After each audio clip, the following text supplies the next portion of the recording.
What's up, YouTube? This is episode 2 of Troll King Cooks. This is not a super jazzy or special meal, it's just one that I really like a lot. I'm just going to make a steak and some pasta. I'm going to do something cool with the pasta, I think. I'm not making regular spaghetti, I'm using tomato sauce. So I'm going to get the steak the way I like it, and once I pull the steak out, I'm going to cook these noodles al dente, which means obviously just to the point where it's almost done, but it still got some chew. And then I'm going to strain them, just leave them off, and you'll see what we're going to do. But first we're going to start, we got some water going for the noodles. Get the burner, it's going to take a while.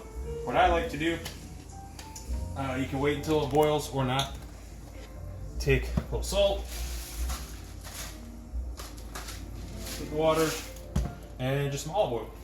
Something that I saw my mom do when I was a kid. She always said it was because it would make it so the noodles did not stick to the pot. So, and we're just waiting on it to heat up. All right, water's boiling. Very, very non-scientific approach here. It's just me eating this, so this should be enough noodles. I'm just kind of eyeballing it and grabbing it. And it's a smaller pot, and my mom always did this when I was a kid. I don't actually know the reason why.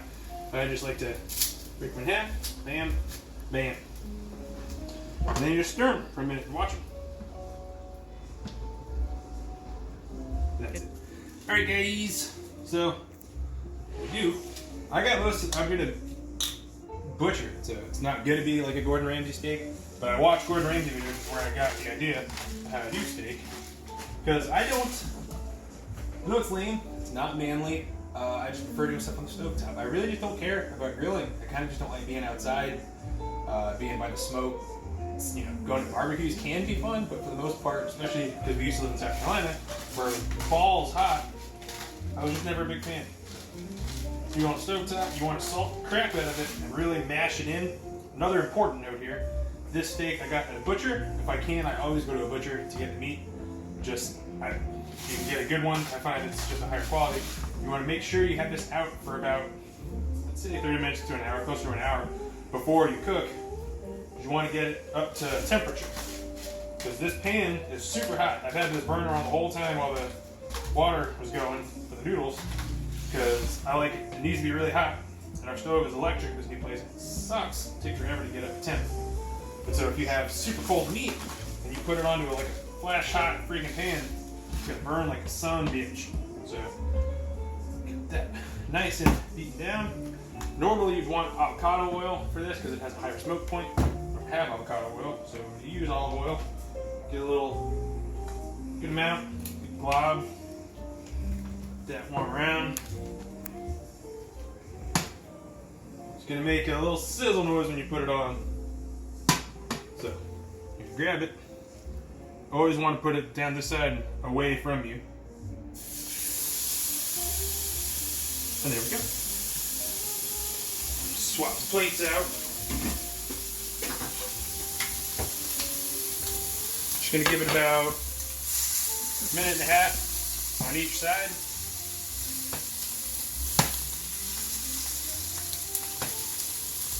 Main thing that I find useful, just don't mess with it. Give it its minute and a half, then flip it. Always using tongs. Never, ever, ever use a fork and pierce the steak whenever you're flipping it. You're going to let juices out, and that's just, you don't need that. You don't need it in your life. You can see it's a little smoky in here. The reason we did the salt, kind of did say, is like all this cool coloring, this char, that's what you want. Sometimes it's going to look like it's burned, but you want it to have that. That's why you really pack that salt in, so that way it doesn't burn, and it can give you a good amount of it. See that caramel? Oh, this is going to be amazing. So I flip both sides. I'm going to hold it into the hot part where there's a good amount of oil. You hold the sides on. The big reason, other than char tasting amazing, is the harder and more char you can get on the outside, you can keep all that juice in. Nice and moist. So hold it on there for about 30 or 40 seconds on these end bits, just to make sure it's all locked in on all sides. Just this is going to be awesome.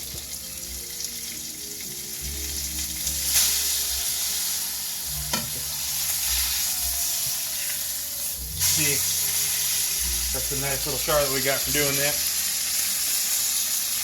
The other side as well.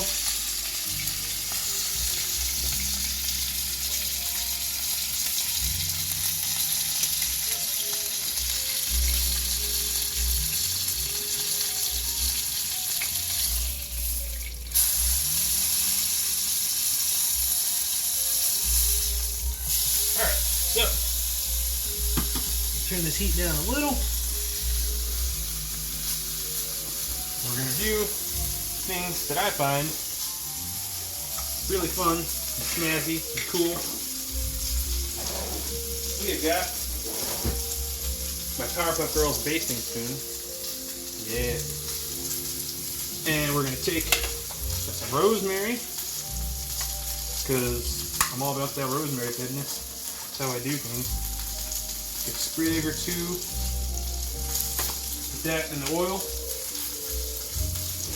And a little grass-fed butter. Get that in there. Make sure you get all that paper off. And get a little bit of this garlic. We just have minced select garlic, just because sometimes it's a little too much of a pain in the ass to break it ourselves. Get that butter nice and melty. Get it mixing in with that garlic and that rosemary. And then, probably seen this bit before, we're going to baste. Just get a good bit over it.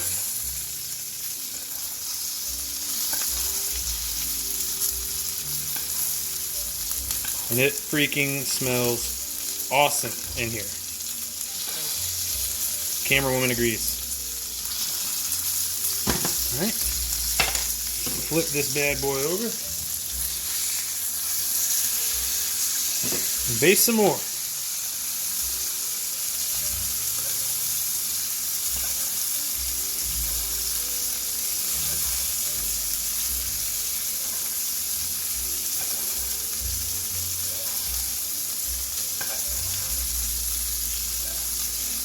Make sure you're covering it all. Now I'm pretty satisfied with it, so what's going to happen here is we're going to put that rosemary on it, get it on a little plate, and cover it with some tin foil.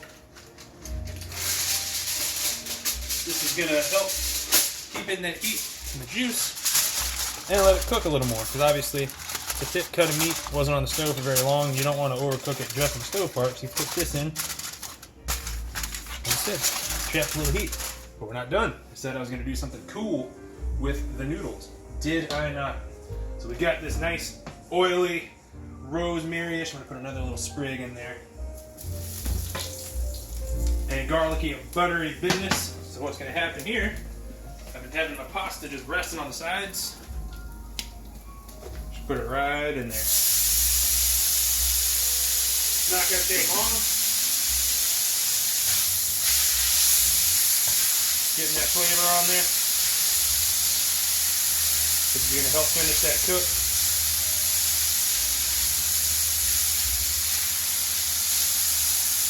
Go ahead and take out rosemary, put it on that plate right there.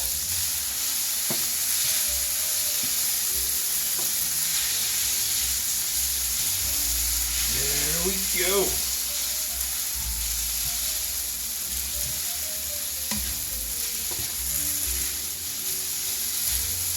And that's pretty much good. Go through some plates. And heat off. Pasta on a plate.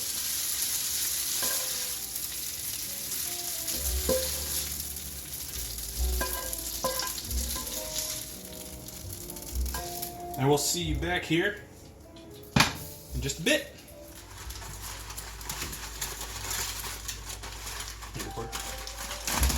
Alright, so this has been under this for about 10 minutes. What we're going to do, my Powerpuff Girls spoon. Fork? Fork. This this rosemary off. Just cut so you guys can see. Medium rare. Looking good. Maybe a little more on the rare side. That's how I like things. Nice and juicy. And that's it, guys. Steak, pasta with, you know, greasy cooking in steak business all over the noodles. The main thing, when I first was prepping for show in 2018, I would wait on cheat meals for my coach because I did strongman for a long time. I was super fat and I craved sugar and grease and crap. But I found as I got into it more and more and more, even though it still tastes good, my digestive system just could not handle the big fat grease bombs that you get like processed foods at restaurants and things like that. So I started to love things like this because it's an off-plan meal for sure, but it's calorically dense and none of it is really that bad. I know everything that went into it. There's no weird chemicals or bull crap other than in the store-bought noodles, which I could make my own and go the extra 9, but who in the hell cares about making their own pasta? Unless it's, you know, a full-time food YouTuber and whatnot. Beyond that, it's a steak with some salt on it, grass-fed butter, which it's butter, so you want to be upset about it, but really not bad. Some olive oil, some good healthy fats, and pasta. It's a delicious meal. You're gonna love it, and that's it. Thanks, guys.